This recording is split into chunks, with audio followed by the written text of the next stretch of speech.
Good morning, student. Yesterday class we studied about transportation, okay? That is only the transportation in human beings we have studied. So in that one small topic is left out, that is about blood pressure, isn't it? So blood pressure is nothing but the pressure that is exerted by the blood when it flow in the blood vessels. So you have blood vessel, in that blood will move. So when the blood is moving in this blood vessel, it exerts some force or pressure on the wall of blood vessel, and this is measured as what? Blood pressure. Simple. For example, if I take this is blood vessel, okay, and blood is flowing in this direction. So when it flows, it exerts pressure on the wall like this. Okay, this pressure is called as blood pressure or BP. So can anyone tell, is the normal person or is every human being has blood pressure or not?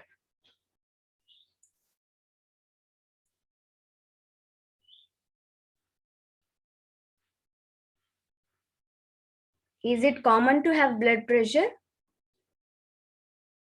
in everyone?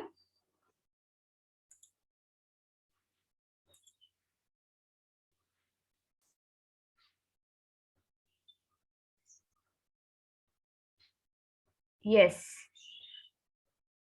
Yes. Okay. Your answer is correct. So each and every person has the blood pressure. Okay. Without blood pressure, it is not possible to move the blood from one part of our body to another part. So everyone should have a normal blood pressure. It shouldn't go above the normal range, or it should not go below the normal range. So if it happens, then respective diseases will occur. So before that, let's see how we can measure the blood pressure and what are the two types of blood pressure we have. So I guess you might have seen somebody's measuring of blood pressure, or you yourself got this blood pressure measurement. So the doctor will tie one cuff-like structure around your arm. Then he'll exert some pressure through this rubber cuff, and you can see nearby 1 meter will be there, and it has one mercury thermometer in this. Okay, so as you exert the pressure, the mercury level will raise. So up to some value, that is usually 160 millimeter of mercury, they will raise the pressure, and they will start to release the exerted pressure. And at the same time, you can see the doctor will place the stethoscope on your forearm, and he will listen to some sounds, and they will tell, okay, this is your blood pressure, it's normal. Okay, the instrument that is used for the measurement of blood pressure is called as sphygmomanometer. So this entire instrument, this is stethoscope, all you know. So apart from that, you might have seen one cuff like this one, cuff like structure and a rubber balloon. Then it is attached to one mercury meter. So this instrument setup is called as sphygmomanometer. That is the instrument used for the measurement of blood pressure. And you have two types of blood pressure. One is a systolic blood pressure, another one is a diastolic blood pressure. So when we discussed about the flow of blood in the heart, I have told sometime atria will contract and it will relax. So in medical term, this contraction is called as systole. Okay, always contraction is referred as systole. And relaxation is always called as diastole. So when the heart contracts or when it is undergoing systole, it creates some pressure, and that pressure is called as systolic pressure. Same way, when the heart is undergoing relaxation, it creates some amount of pressure. It is called as diastolic pressure. So if you consider the pressure of systole and diastole, always systolic pressure is very high compared to diastolic pressure. So pressure that occurs during the contraction of heart is high compared to the relaxation of heart. Or in other words, you can take systolic pressure is higher when compared to the diastolic pressure. So that is why when you measure the blood pressure, you are going to get two blood pressure. One is systole, another one is diastole. And normal value, if the person is healthy, then what will be his or her normal blood pressure? So this usually it is 120 by 80 millimeter of mercury. Hg means mercury. So can anyone tell in this value which is the systolic pressure and which is the diastolic pressure? 120 is the systolic pressure and 80 is the diastolic pressure. Yeah, because just now I told systolic pressure should be always high. So it doesn't mean that everyone should have value 120 by 80 mmHg. For example, I have measured my blood pressure and I got maybe 115 by 83 millimeter of mercury. So is this value represent that some thing happened to my blood pressure? It is not in the normal range. No, it's not like that. Okay, it is not a fixed value. There will be some range. 110 to 120 and 70 to 80 millimeter. Within this range, any value you can get. But it should not go beyond or less than so much. You are not supposed to get values like 140 or 150 by 50 millimeter of mercury. So much difference you are not supposed to get. If the value you got like that, then it indicates some of the disease that occurs inside your body. So based on these value, two types of diseases you can tell, that is hypertension. Another disease is hypotension.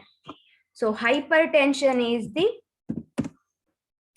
elevated blood pressure than the normal. So you should always write than the normal range, because sometime you might get 123 by 84 millimeter of mercury. It is not considered as hypertension. It should go beyond the range of normal value. Then you can tell the person is suffering or he is having disease called hypertension, that is elevated blood pressure than the normal value. Similarly, hypotension means it is, can you guess what will be the meaning of hypotension?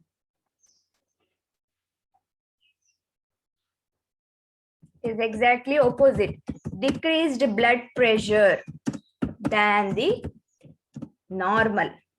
So if your BP value comes below 120, sorry, maybe 110, and it is diastolic value also below 70 or 60, then doctor may suggest that you are suffering from hypotension. So this much you should remember in transportation system in human beings. Okay.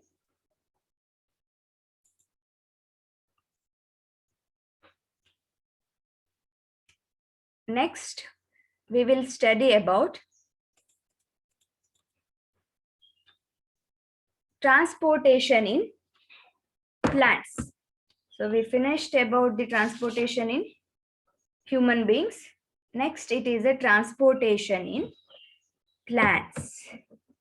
So let me just erase it.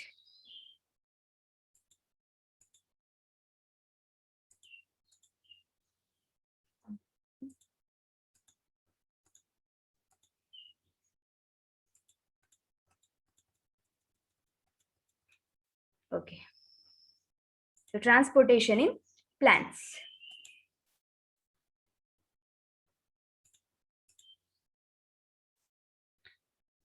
So what are the things that get transported in plant body? Water, minerals, and food. So these three things must be transported throughout the plant.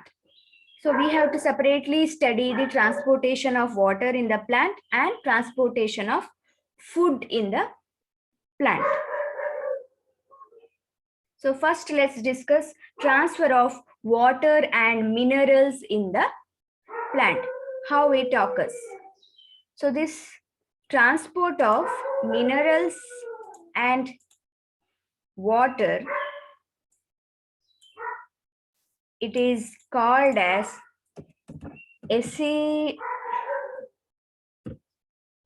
assimilation of sap.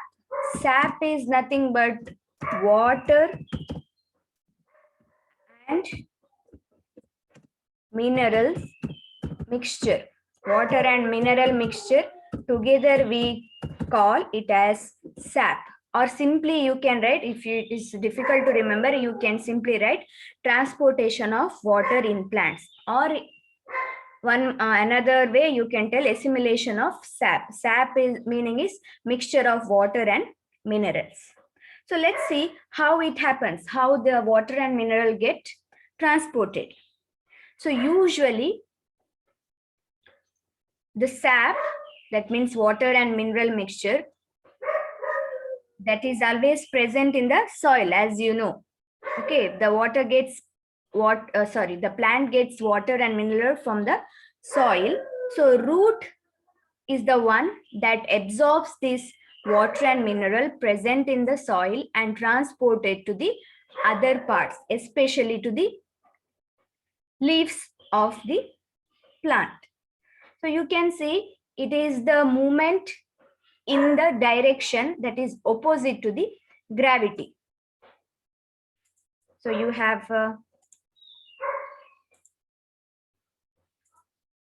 okay. Plant, if it is like this, means what will be the direction? It is opposite to the gravity, because water must flow root to the upward direction, that means the above parts, especially to the plant.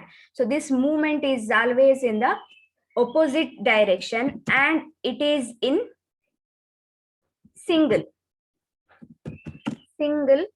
direction. The movement is always in one direction. There is always upward movement of water from root to the leaves. There is no bi-direction. It will not move from top to the bottom. So transportation of water is opposite the gravity and it is always in single direction, or you can also write upward direction against the gravity. It is against the gravity. Okay. So next, let's see what is the tissue that is involved in the plant that helps to transfer this water. So can anyone tell what is the tissue present in the plant helps for the transfer of this water? You might have studied in the 9th standard.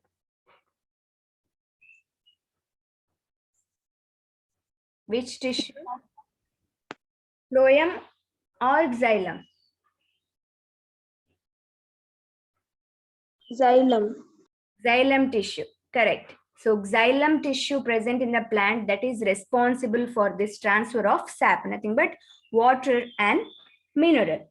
So as you already studied in the 9th standard, you know xylem tissue made up of other components such as vessels, tracheids, xylem parenchyma, and xylem fibers. These 4 are the components of xylem tissue. So in this, vessels and tracheids are mainly responsible for the transfer of water. Okay. Next, we see how this water exactly moves from soil to root and from root to other parts. So you have seen root have root hair cells, isn't it? So that is the exact cell that absorbs the water. So now you should know how this absorption of mineral and water present in the soil occurs into the root cells.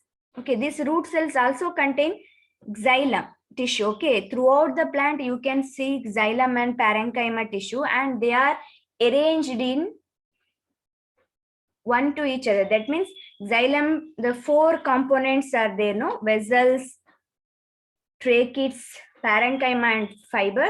They are attached to one another, or they are attached in an interconnected manner to form a long tube-like structure. So even the root hair cell has this xylem tissue. Okay. So if you consider the concentration or the amount of water and minerals in the root cell and in the soil, of course, the concentration is very much greater in the soil. Okay, soil has very rich amount of water and a mineral compared to this root.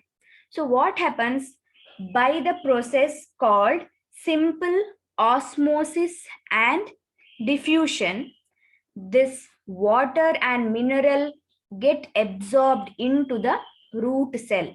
So the mechanism behind for the absorption of water and mineral is the osmosis and diffusion. Through osmosis process, the water will move from a higher concentration to lower concentration, that is from soil to the root cell. Similar way, the minerals, they utilize diffusion process, that is nothing but transport of minerals from higher concentration to lower concentration, that is nothing but soil to root cell. So by using these 2 mechanisms, the sap get absorbed into the root cell. So now what happens? The root cell has higher concentration of water. So if I consider this is one, this is the stem of your plant, and you have one leaf here, and you have root. Okay. The surrounding this is the soil.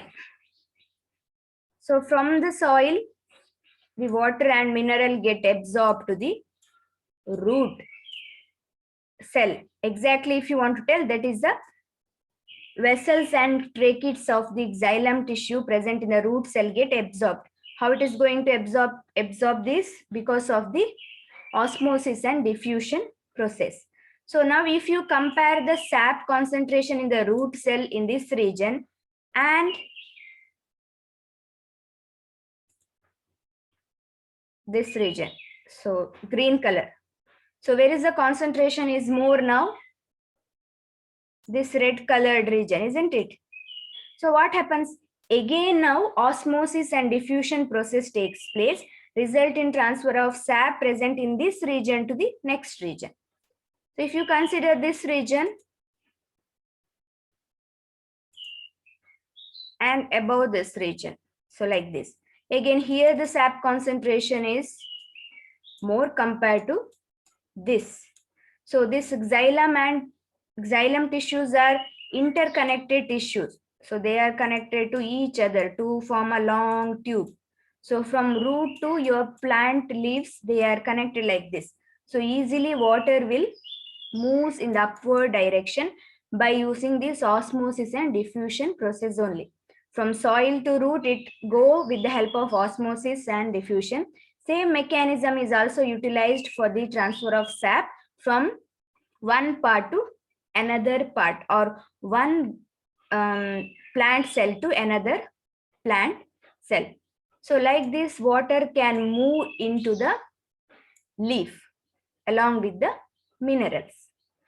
So this mechanism holds good for only the plants. They are very short in height. If you see, the plant height is very short. By using this mechanism, water and mineral can easily go into the leaves. But if you take a larger plant, okay, very long plant, this mechanism is not sufficient to absorb the water into the leaf. So for that purpose, the plant utilizes another mechanism that is called as transpiration. So transpiration is the mechanism that is involved in the absorption of water in tall plants. So what is the transpiration we should study? So transpiration is nothing but loss of water vapor. Okay. It is the loss of water in the form of water vapor from the leaves. Loss of water in the form of vapor. From where? From the leaves. This is called as transpiration. So what happens? As we know, the leaves has stomatal pore, isn't it? From this, both the carbon dioxide, water, as well as the water can go outside the atmosphere. So when the water loss in the form of water vapor, it is called as transpiration. So when the transpiration that occurs in the leaf, what happens? It creates transpirational pull. One force is created here.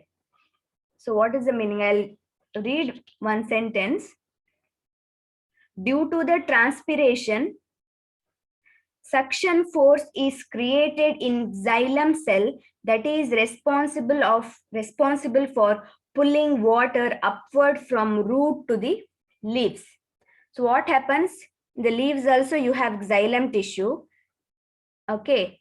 And water is getting lost in the form of vapor from the leaf. So what happens in the leaf? If you consider, the water concentration is less compared to the next part. So for example, here if you have, one second.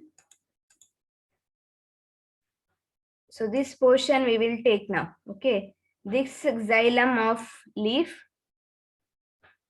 may not have higher concentration of water. That creates some suction force, thereby it absorbs water that is present nearby cell. Okay, by suction it will take the water. So now what happens? This cell has little water, so it requires more water. So what it does, it will suck water from the next cell. So like this, it keep on sucking the water from below cell. So from the leaf to stem, stem to root, then root cell, and finally from the earth. Okay. So the transpiration pull that occurs because of loss of water creates the suction pressure in the leaf.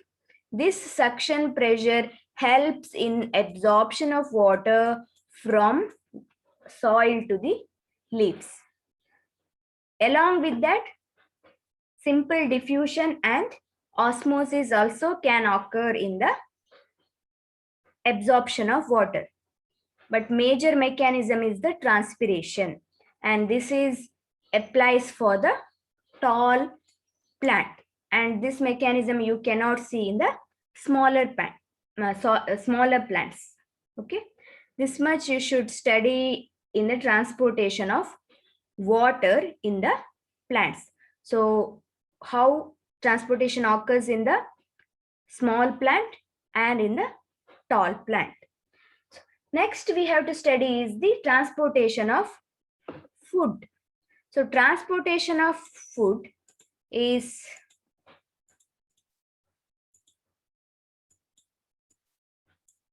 called as translocation. Translocation is the term used for the transport of food. Translocation is nothing but movement of movement of food. And if you see this movement, it is in bi-direction, isn't it? The food should move to each and every part of the cell. It is not like your water movement. Water movement is always in one direction, that is against the gravity. But here, food transport, it is not like that. It is in the both direction. Okay. Usually the transport happens, that is a food transport happens from leaves to the other parts, isn't it? So above the leaf also you have other parts of the plant, and below also you have. So it has to move in all the direction, especially in the upward and downward direction. Hence it is called as bi-direction, and it is both against the gravity as well as towards the gravity also.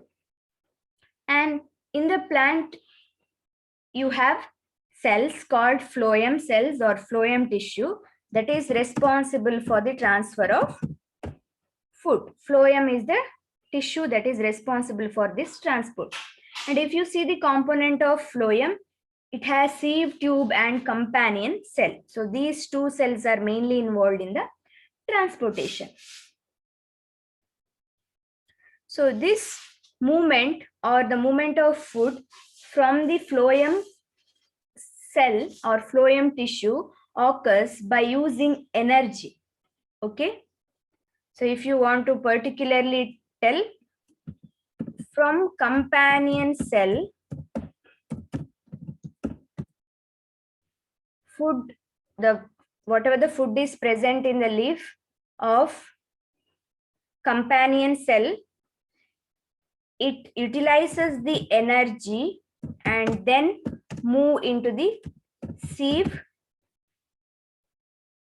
tube. So here, what is the reason for the transport of food? That is the energy, nothing but ATP. So the phloem tissue utilizes the energy and transfers the food that is present in the leaf into the other part. Let me show with one diagram.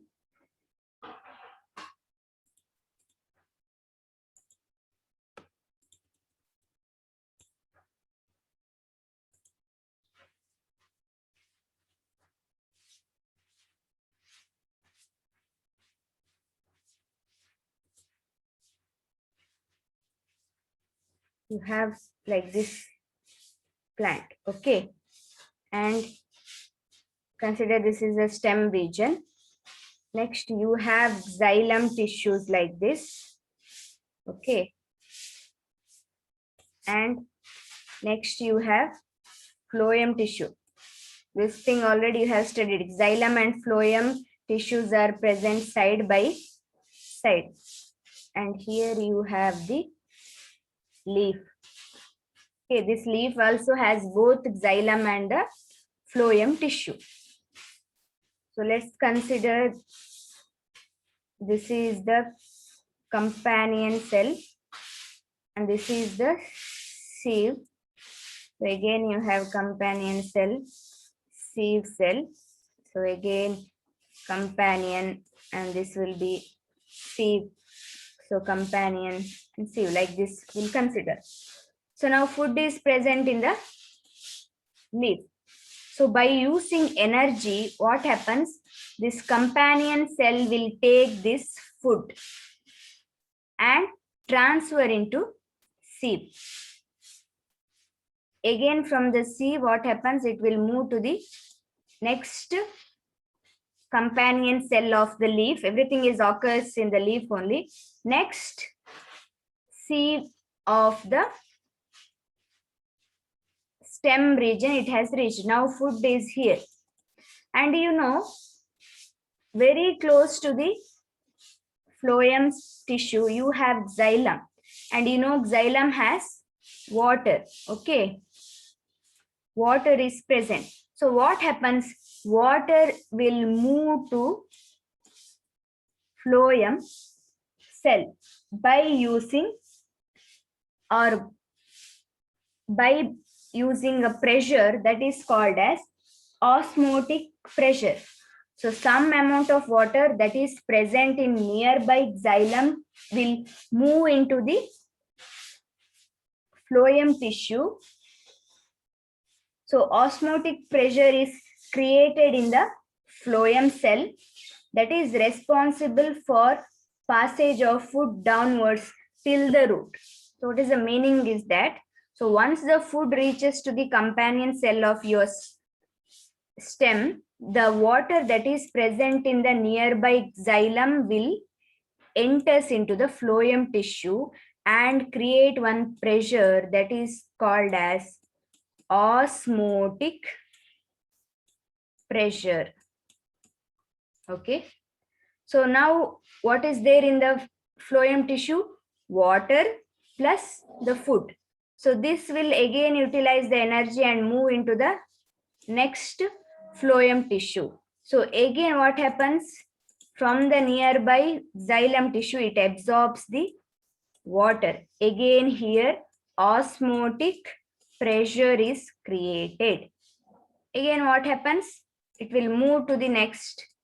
Again water absorption occurs. So like this, from the leaf to the roots, food can travel. So this is the mechanism by which the food is transferred from leaf to the other parts. So this much you should remember in the transportation of food.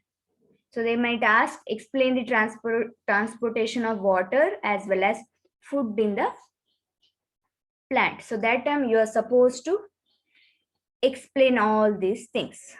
I hope you understood this.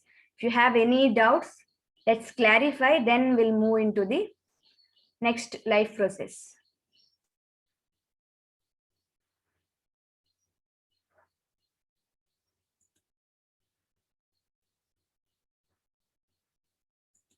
Yes? No?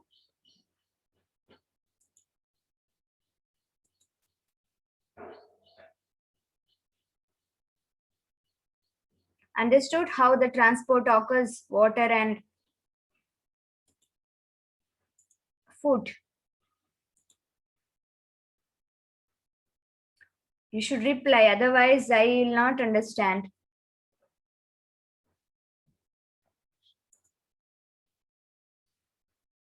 Yes. Okay. So if you have any doubts, you can ask at the end of the session.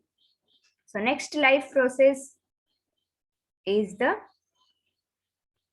excretion. And this is the last life process you have to study in this chapter, that is excretion. So as you already know, when photosynthesis occurs or respiration occurs, transportation occurs, there will be some waste generation, isn't it? Some waste products are always generated in this reaction. And these waste products are always in the form of nitrogenous waste. That may be urea and uric acid, or nitrogenous waste. Nitrogenous waste that is always in the form of urea and uric acid. So it is considered as very harmful for the body, especially for the human body. So let's study about the human excretory system or excretion in human beings first. Okay. So when the human organism utilizes the digestion process, transportation process, or any other life process, there will be generation of some of the waste. That is always the nitrogenous waste. Example, urea and uric acid. And they are considered as very harmful, and it should be go outside the body. So it happens by a process called as excretion. So you can define excretion as the process of removal of waste material or nitrogenous waste material like urea, uric acid from the body to outside. So it is a process of removal of nitrogenous waste such as urea, uric acid from the body to outside. It is called as excretion. So in human beings, you have separate system. How for the transportation and nutrition, you have separate organ system. Same way for the excretion also, you have separate system that is called as excretory system, human excretory system. And this diagram you are supposed to study. So the human excretory system is composed of 2 kidneys, you can see. Then you have ureter, a long tube-like structure, it is ureter. Okay. Next you have one bag-like structure that is called as urinary bladder. Then you have urethra. And you can see renal artery, renal vein is also connected to the kidneys. So these are the parts of human excretory system, that is kidney, ureter, urinary bladder, urethra, renal artery and renal vein, and you have aorta also. Okay. Aorta that brings, aorta you have, then vena cava. So aorta that brings oxygenated blood to the kidney, whereas vena cava that carries deoxygenated blood from the kidney to the lungs. And you have renal artery, renal vein that supplies the blood that is containing waste materials such as urea and uric acid to the kidney. Whereas in the renal vein, what happens? After the purification of the blood, that means removal of this urea and uric acid, blood will go in the vena cava, not vena cava, renal vein to the other parts. So purified blood from the kidney will be transferred to the other parts. So next we will see how this urine formation takes place, or urine secretion, how it happens in the human body. So there is actually 3 steps is involved. First step is ultrafiltration.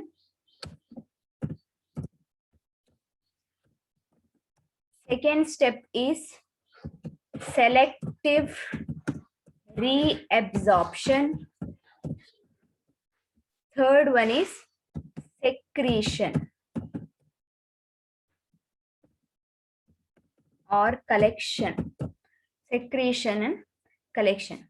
So these are the 3 steps involved in the formation of urine, or nothing but your final waste product. So in the excretory system, the final waste product is urine. Okay. Whereas in the digestive system, the final waste product was a stool.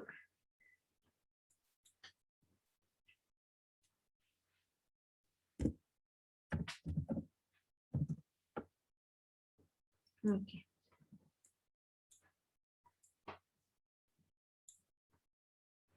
So if you see the kidney, and if you take the section of kidney, you can see the structure called nephron. Okay, here in the figure, you can see the structure of nephron. So this is the functional unit present in the kidney where exactly this all three steps occur, that is ultrafiltration, selective reabsorption, secretion or collection. So nephron is the functional unit that is present in the kidney where exactly these three steps occurs. And if you consider, one kidney might have around 1 millions of such nephron. So kidney, bean shaped structure. Okay. Inside this, you can see nephron. The number is around 1 million. So each kidney have 1 million of nephron. So next we should know the structure of nephron. Okay. So one more diagram I'll draw. Okay. Same nephron diagram only. So you have part like renal artery and renal vein. Okay. Here whatever they have shown in the excretory system, I have shown renal artery and renal vein. Same renal artery and renal vein this is. So you have renal artery, okay, like this, these two things. Then you can see some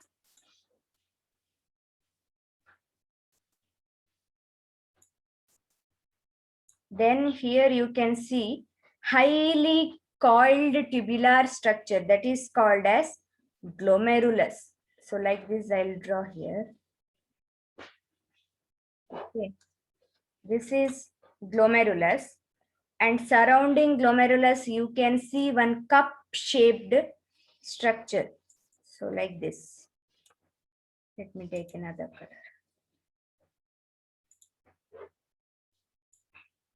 Okay.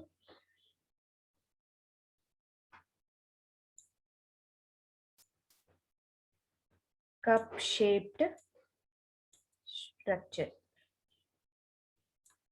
Clearly you can see in this, okay. That is called as Bowman's capsule. Here they have not mentioned this portion. This cup region is there, no? This is called as Bowman's capsule.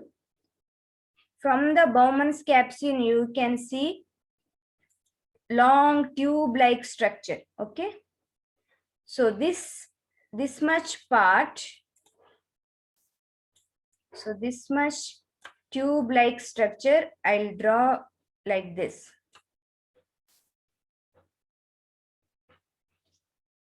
This is called as proximal convoluted tubule, or simply PCT. Okay. Next, you can see this long loop one. Okay. So let me draw here. Long loop. This is called as Henle's loop. So afterwards, again here you can see coiled structure. That I'll draw like this. Okay.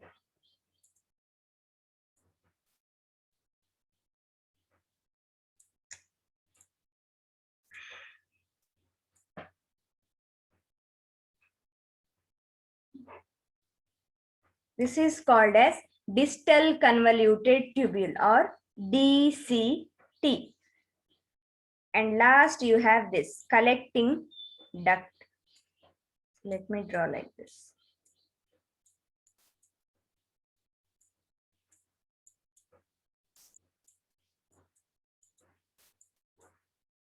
So this region, again, one more nephron will be connected to all these regions, this region, this region, this one, and this one.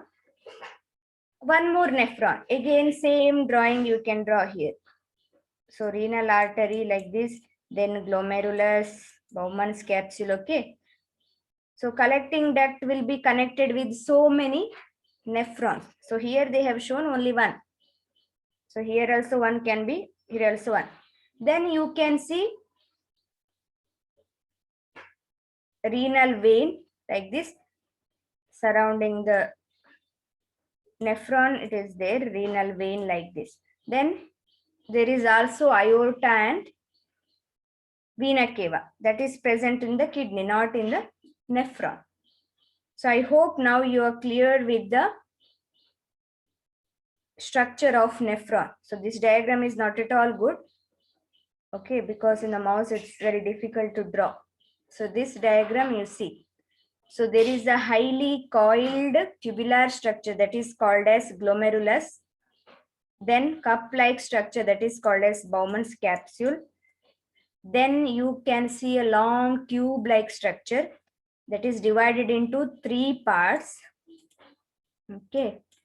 Proximal, first part is proximal convoluted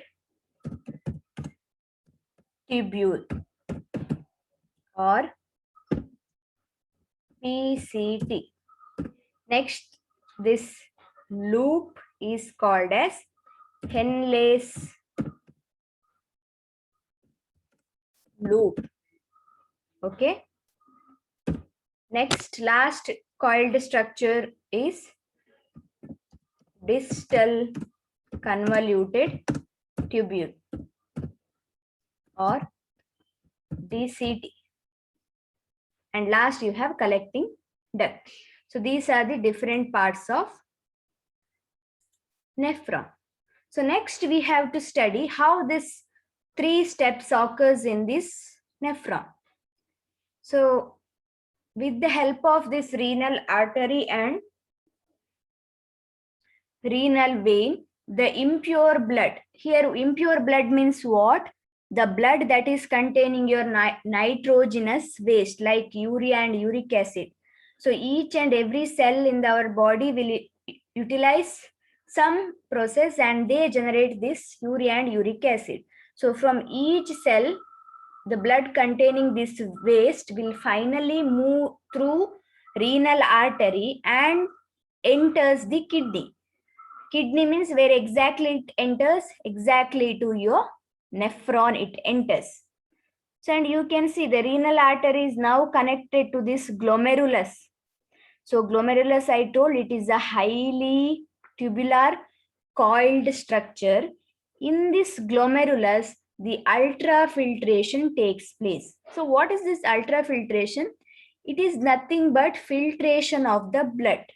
So when the blood is moves in this highly tubular structure, the nitrogenous waste, okay, nitrogenous waste substance, then some amount of water, some amount of glucose, then few proteins get filtered into the Bowman's capsule like this. So blood is moving here. That time the ultrafiltration occurs. Ultrafiltration is nothing but filtration of blood. So some amount of glucose, some amount of water, some amount of protein, and all these nitrogenous waste will be filtered from glomerulus to Bowman's capsule. And whatever the blood is present in the glomerulus now is considered as pure blood because all the waste substance has get filtered. So this again collected in the renal artery and it is passed outside the kidney and it is transported to other region. So now Bowman's capsule has what it has. Now the Bowman capsule, what it has some amount of water, okay. Then nitrogenous waste is there, uric acid is there, urea is there, and glucose is there. So next comes from the Bowman's capsule, all these things will come to the PCT, that is proximal convoluted tubule. So in the proximal convoluted tubule, also in the Henle's loop, and also in the distal convoluted tubule, all these three parts, you can see the second step, that is selective reabsorption. So what is the meaning? So reabsorption means something is getting absorbed. So as you know, from the blood, waste substance, glucose, water, and some amount of protein is get filtered. So now all these things is present in your PCT, DCT, and or first it reaches to the PCT. So now you can consider glucose is a very important for the body, isn't it? It is a source of energy. We are not supposed to let it go outside our body. And if it happens, then it indicates one disease also. Can you tell what will be the disease?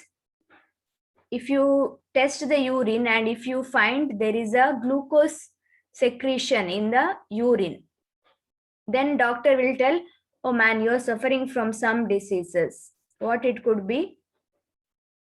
Any idea? Have you heard of diabetes? So if the glucose is present in the urine, it indicates the disease called diabetes. Okay, so this is usually not occurs in a healthy person, because whatever the glucose is present will be reabsorbed back into the blood circulation. It will be reabsorbed. So all this process occurs in the second step, selective reabsorption. So glucose, protein, and water get reabsorbed in the PCT, Henle's loop, and then DCT. So when this fluid transfer from PCT, Henle's loop, and DCT, whatever the thing is required, everything will be reabsorbed back into the blood circulation. And at last, you can see the fluid is now reaches to the collecting duct. So when it reaches the collecting duct, what it will have?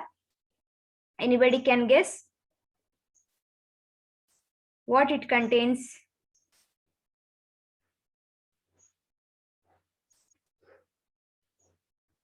You can put it in chat box or unmute and tell.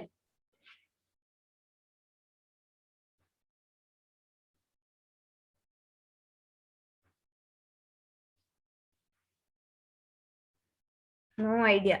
Even who is this? Waste. That is nitrogenous waste, urea and uric acid. Only that one. Nitrogenous waste, correct. I told the end product, whatever you call waste, it is a urine. Urine, does it has water content or not? Water is there no in the urine. So when the fluid or the filtrate reaches into the collecting duct, it has nitrogenous waste and some amount of the water. So I told here some amount of water is filtered and reabsorbed. That doesn't mean every water will be reabsorbed. So how much water is required for our body, that much water will be reabsorbed. Remaining will be go outside in the form of urine. As you see, urine is a water liquid, isn't it? Some amount of water will be present. So it depends upon how much water content is present in our body. If it is less, urine, whatever is excreted, will be in very less volume. If you have sufficient amount, means it is urine excretion will be in the large amount. Or if you consider the season, summer season and winter season. So usually in the summer season, what happens? We will sweat a lot. There will be so much loss of water from our body. And usually the amount of urine we excrete will be very less when compared to the winter time. Winter time, we will not sweat so much. So water lost is very less. So sufficient amount of water will be there. Whatever excess water is there, that will be excreted outside the body in the form of urine. So the amount will be automatically less. So when the filtrate reaches into the collecting duct, it has water and nitrogenous waste. And in the collecting duct, the last step, that is secretion and collection occurs. So what is secretion means? To maintain the pH of the balance. So there is something called pH balance of urine. Some of the ions get secreted into the urine from our body. So regarding this in detail, it's not required for you. You can study in +2 classes and all. So this much you remember. In the secretion process, some of the ions get secreted into the urine to maintain its pH. Okay, that is important. One particular pH urine should have. To maintain that, it is going to, the body is going to secrete some of the ions. Okay, then you can see collection. So in the collecting duct, urine get collected. So this is a one neuron that produces some amount of urine. Here you have one more, this region, okay, and here you have one more. So each urine produce small amount of, each nephron produce small amount of urine, and that is get collected in your collecting duct. Okay, so like this, the millions of nephron will produce small amount of urine, and finally it is getting collected in the collecting duct. So next, what happens after collecting duct? It goes to these all steps, whatever I have explained, everything is occurs inside your kidney only. Okay, once urine is formed and it is present in the collecting duct, and from the collecting duct it is transferred to the ureter. Next part, ureter. Okay, so you have two kidneys, so there is a two ureter. So from the ureter, urine will pass and it is stored in the urinary bladder. So it is a bag-like structure and it can hold some amount of urine. So once the urinary bladder is sufficiently filled with the urine, through urethra, it will get excreted outside our body. One thing you should remember, the urethra has nervous control. That means if you feel like urinating, then only you are going to washroom and you can urinate. For example, if you are traveling in the bus, you feel like urinating, but it is not possible to excrete, isn't it? That time you can hold the urination for some time. And when it is possible, when you find a washroom, then you can go and you can urinate. So why it happens? Because urethra has the nervous control. Okay, so you can control the urination. If the situation is not possible to do urination, then you can hold the urine for some time in the urinary bladder and then you can excrete. So this is about the excretory system in human beings. So in this, what you are supposed to study means definition of excretion, parts of excretory system, then how the urine is produced in these 3 steps. Then little bit about ureter you should know, urinary bladder and urethra. So ureter you can write, it is a long tube like structure that connects between urinary bladder and kidney, and that transport urine that is formed in the kidney to the urinary bladder. And about urinary bladder, you can write, it is a bag-like structure that hold or store the urine for some time. Then urethra, you can write, urethra is the opening through which urine will be get excreted outside the body. And it also has nervous control. So by which the person can control the urination, or you can write, whenever it is possible or the situation makes them to pass urine, then only the urethra will open and they will urinate. Okay, so once again I'll briefly tell how this steps occurs. 3 steps: ultrafiltration, selective reabsorption, and secretion. So the impure blood, that is nothing but the blood containing nitrogenous waste, through renal artery it is going to enter your glomerulus. In the glomerulus, ultrafiltration takes place. Ultrafiltration is nothing but filtration of the blood. So what happens here? Glucose, water, nitrogenous waste, and some amount of protein get filtered into the Bowman's capsule. Now, whatever the blood is present in the glomerulus is called as pure blood. So it is taken away from the kidney to other parts. So now whatever the thing is collected in the Bowman capsule will move to the next part of nephron. So in the next part, that is PCT, DCT and Henle's loop, the second step occurs, that is selective reabsorption. So in the selective reabsorption, whatever the thing is required for the body, like glucose, water, and proteins get absorbed. And one more point you should remember, water absorption is depending upon the amount of water that is present in our body. So if you have less amount, more amount of water will be reabsorbed in this region.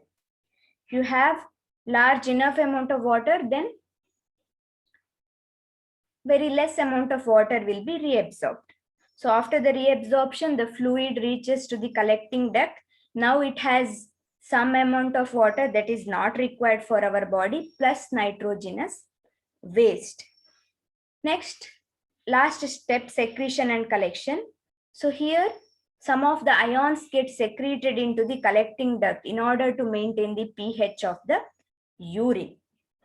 And the urine produced in the other nephron also get collected in the collecting duct. And finally, the collecting duct collects all the urine that is produced by the millions of nephron. And then it transferred to the ureter, from ureter to urinary bladder, then through urethra, it will go outside our body. So I hope the concept is clear now about the human excretory system. This is also important. They will ask diagram, you should know. Excretory system diagram, then nephron diagram, then this three structure you are supposed to, the 3 steps you are supposed to explain. If it is clear, then I will move on to the very last part. Okay. It's 10:07. By 10:20 we will finish, so that this chapter will be finished. Shall I move to the next, or do you have any doubts?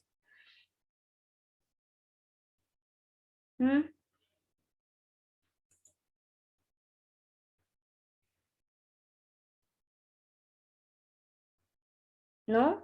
Yes. Yes? No. No doubt. So if you have, please ask. Otherwise, here I can't make out, okay, whether you have understood. You have to tell. Otherwise, it's not possible to understand. So next is artificial kidney or hemodialysis. You might have heard that maybe in your family relative or somebody, okay, he is or she is going dialysis, they will tell. They have kidney problem, so weekly twice or weekly 3 times they are taking to hospital for dialysis. So what is this dialysis, and when it is done, what is the importance, you should know. So as you know, how much important kidney is for our body, isn't it? It purifies our blood. So if the kidney is not working properly, what happens? The waste get accumulated or waste gets stored in our body that may cause some injury to our body. So if the person's kidney is not working properly, then he has some kidney disease. Then what you have to do? You have to use hemodialysis procedure, or it is also called as artificial kidney. So in this, what happens? You can see in the figure, there is a man lying, okay, and he is suffering from kidney disease. His kidney is not working properly. So what the doctors will do, they will collect the blood from his body, okay, and they will transport this blood to one machine. This machine is nothing but hemodialysing machine, or this is itself called as kidney or artificial kidney. And you can see in this machine, there is a long interconnecting tubes. There are so many tubes, they are interconnected, and they are also they are semi-permeable in membrane, and this machine is continuously circulated with dialyzing fluid. Here they have mentioned fresh dialyzing fluid. So fresh dialyzing fluid will flow through this interconnecting tubes. They have semi-permeable membrane. Okay.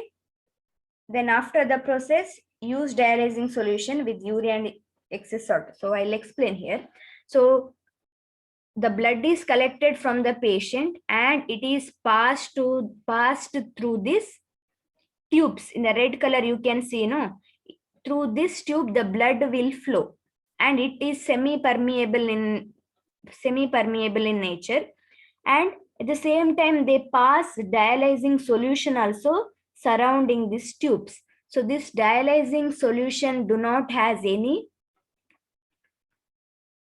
waste product. It is a pure solution, and this dialyzing solution represents the solution that is present in our body. It is same like the thing.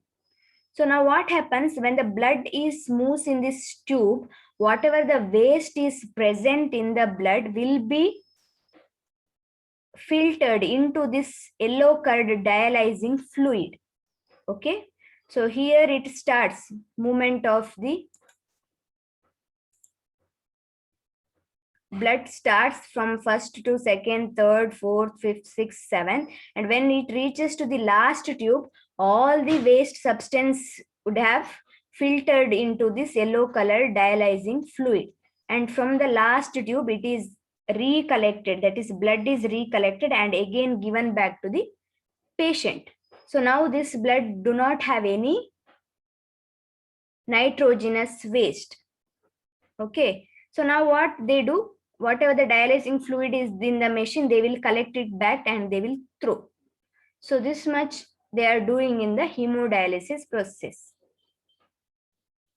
So they are collecting. So this dialyzing machine acts as your kidney that takes out all the nitrogenous waste substance.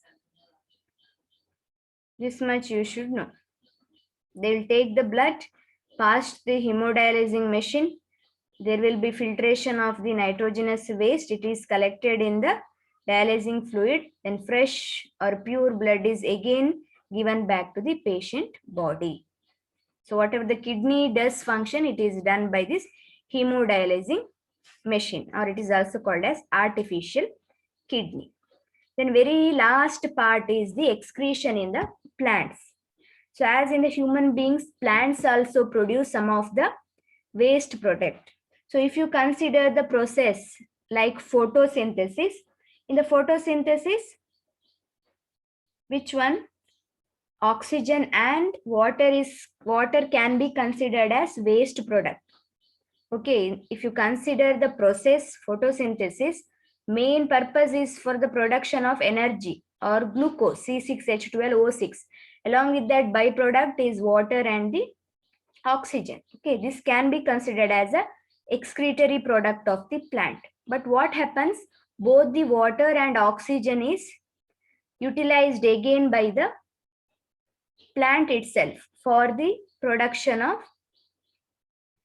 energy or for the process of respiration. Then if you consider the process respiration, then what happens?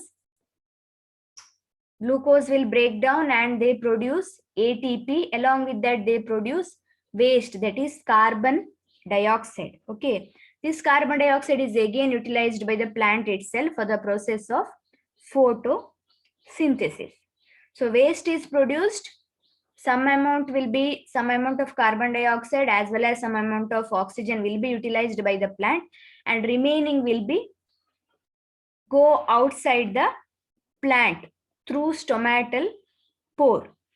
Whatever the excess water is there, that will go outside the plant in the form of water vapor by a process called transpiration. Already I discussed what is transpiration. Okay. Some amount will be reused for the photosynthesis as well as for the respiration. And sometimes you can see whatever the waste is generated in the plant will be stored in the old xylem tissues of the plant, and they will be excreted through the bark in the form of resins and gums. If you have seen very old plant, if you look into the stem or bark region, you might have seen some gum or resins. Usually in the cashew tree, you can see this gums and resins. So it is also excretory product of the plant. Some waste product will be produced in the plant that is stored in the xylem tissue, and it will come outside the plant in the form of resins and the gums. And sometimes what happens, the waste product will be stored in the leaf, and once the leaf will becomes very old, what happens, it will fall off from the tree. Thereby also the plant can excrete their waste substance. And what happens, even some amount of the waste can be excreted into the soil with the help of root. So this much is about the plant excretion. So in the photosynthesis, oxygen and water is considered as waste. Some amount will be reused, some amount will be given back to the atmosphere. And in the respiration, carbon dioxide is considered as a waste product, but it is utilized for the photosynthesis process. And some of the waste product will be stored in the xylem tissue and it is excreted outside in the form of gum resin. Some waste product will be stored in the leaf, and when leaf fall off from the tree, automatically the waste get excreted. And sometimes even the waste can be excreted into the soil with the help of the root. So this much you should study in the excretion of plant, nothing much. Okay, very little only. So here we will finish the entire chapter, life process. Okay. Have any doubts?